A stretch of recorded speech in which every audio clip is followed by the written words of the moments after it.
Hello, World Civ 106. Welcome to week 5. I just wanted to keep encouraging all of you who are doing well and keeping up with the work to just keep doing it. And for those of you who have been getting behind, it's good when you're communicating with me just to see what you can do to stay in the game. I hope that you're finding all of this very interesting. And this week you're going to see that we switch gears into India and the development of world religion there.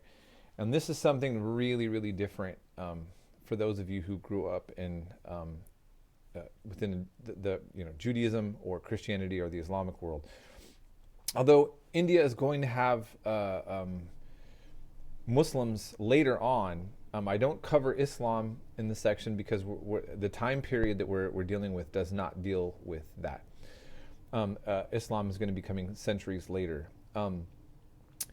Just as Christianity will also, and even Jews into India, by the way.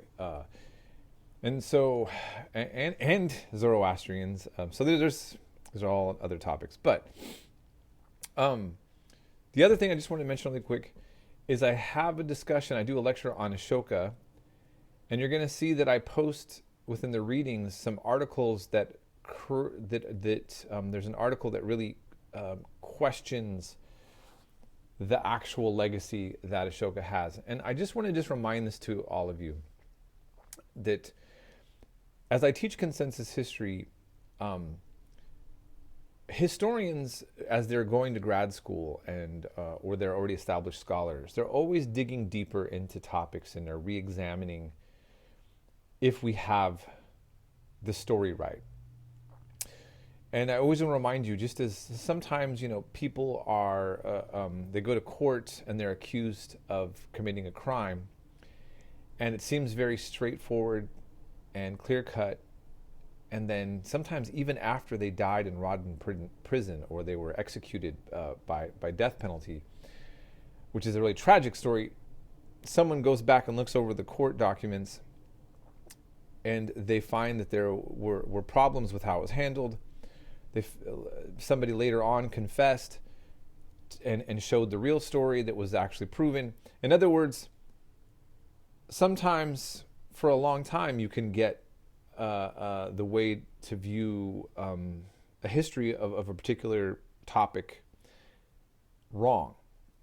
And it's not because scholars are all just duped. You work with the evidence you have.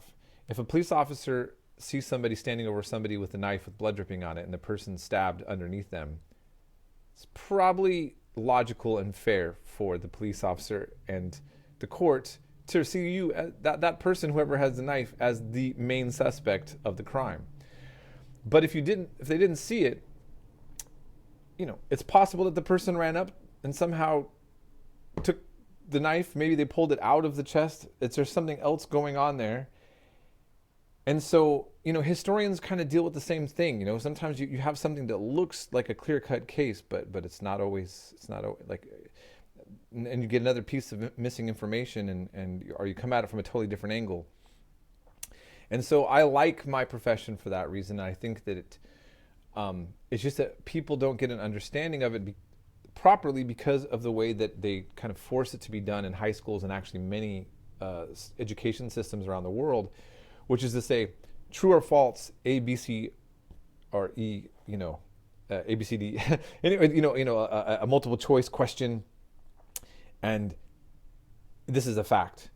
And I think that we have a lot of reliable information coming from our field, but that's under that caveat, that it's the truth of the matter is always being explored and re-examined. And so yeah, I just wanted to remind you of that. So I'm going to leave it at that, and I hope you are all having a good week. I'm very busy, of course, but please always contact me if you need anything, and we'll be in touch.